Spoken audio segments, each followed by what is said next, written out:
My name is Hoor Khaja. I'm the Associate Vice President of International Operations at Dubai Economy and Tourism.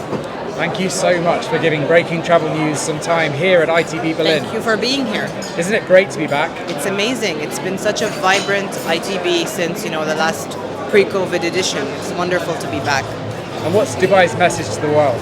So I think first and foremost, the participation of the Dubai stakeholders in the stand speaks for itself. We have 59 participants from Dubai stakeholders, from hotels and resorts and attractions, and even Emirates Airlines with us here on the stand.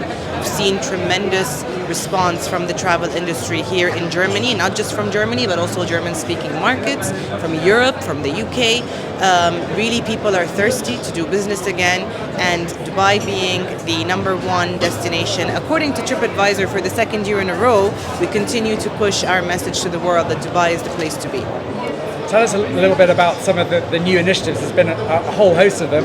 Some very, very exciting new hotel property launches and so on. So Dubai continued to reinvent itself even through the pandemic. We had amazing openings like, icons like the Museum of the Future opened just last year, even amidst, global turmoil. We have more hotel inventory today than we did pre-pandemic as well. So pre-pandemic, we were sitting at around 740 hotel properties. Today we have a little bit over 800. So many new iconic openings, such as Atlantis the Royal, such as all the different properties around. And at the same time, we continue to reinvent ourselves in terms of the destination offering. So just 2 days ago, right before we flew to ITB, His Highness announced the launch of the new Shindagha Museum, part of our cultural offering in Old Dubai. So really every time visitors come to Dubai, they'll see something new and something different while still maintaining the real soul of the city. And how is connectivity these days? Connectivity is great. The airline industry is back. We're not back to pre-pandemic levels, across globally because of growth ramping up issues. Yep. But despite that, we're having tremendous visitation. So if I'll give you some of the numbers, we had around a little over 14 million visitors in 2022 compared to 16 pre-pandemic, but that's almost 85-86% of pre-pandemic levels when the global recovery has been way less than that. So we're way ahead of global recovery as well. So it's all very positive, and we have huge targets up ahead as we continue to push Dubai to not just be the greatest city to visit, but also to live and to work in. And that's kind of our core messaging here. In terms of that reinvention, that's also a response to the changing behaviors and demands from travelers. So 100%. I mean, Dubai's always been doing that, but I think through the pandemic, we learned that really is the right approach.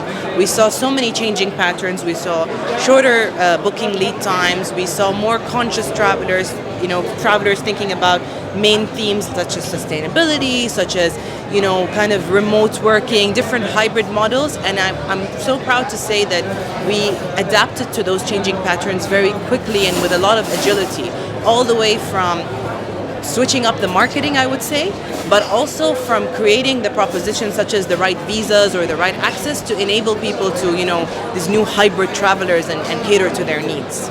And talking about switching up your marketing, tell us a little bit more around how Dubai thinks about marketing itself as a global destination. So I think our marketing speaks for itself.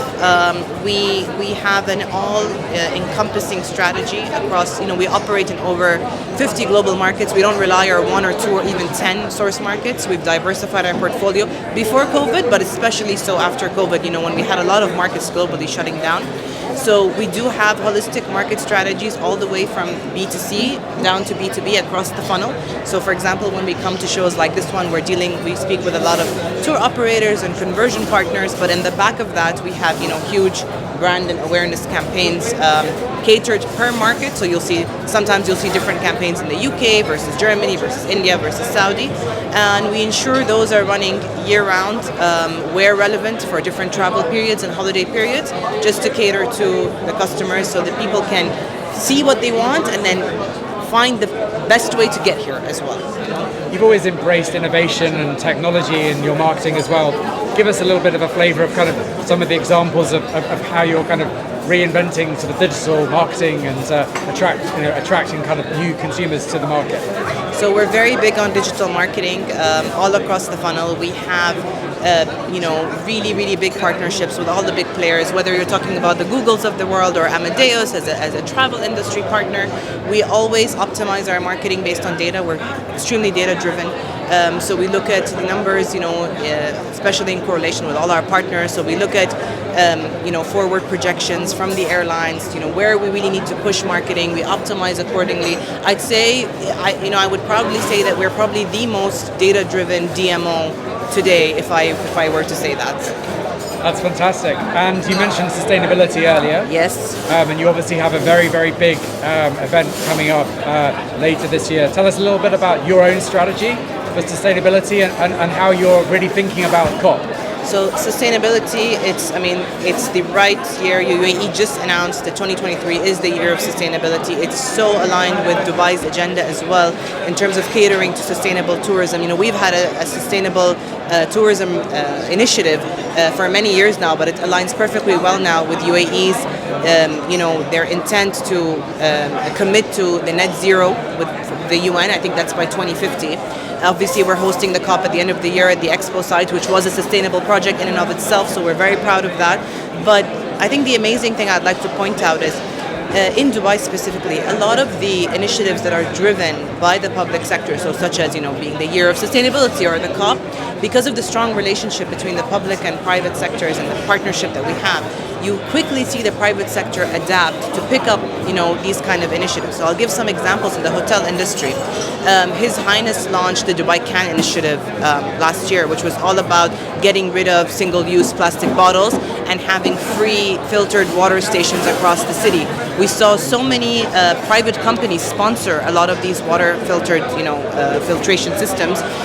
The city picked it up, and a lot of hotel establishments then took the next level by investing in filtered water within their properties. We saw 7 million water bottles, single-use water bottles, saved from usage just last year.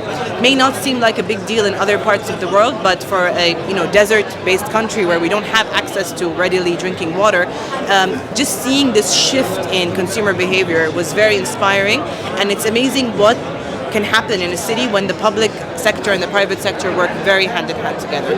So we're very much, sustainability is on top of our agenda, not just as a country, but also as a city. And I think it's the best year to showcase that to the world. And talking about showcasing it to the world, what is really your final kind of message as we end this interview for those watching this interview? What is it about Dubai that you really want to kind of get across? So Dubai has, we have something for everyone. Our portfolio of offerings is so diverse and it caters across so many different budgets.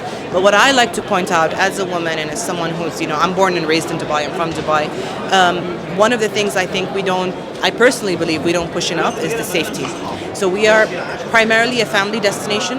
We have, the safety in the destination is not comparable to anywhere else. It's one of the safest cities in the world, not just for kids, but also for women to travel alone, women to travel on girls' trips. It's something that I feel we don't put enough emphasis on, but it matters a lot to different people in different parts of the world. So not only can you come here and have your dream holiday with everything you want to do, no matter what budget you're on or what you're looking for, but you can do it with peace of mind, which is priceless. So that's something I'd really like to push for anyone who's thinking of visiting Dubai. I'm pushing that on International Women's Day as well. Yes, it just so happens.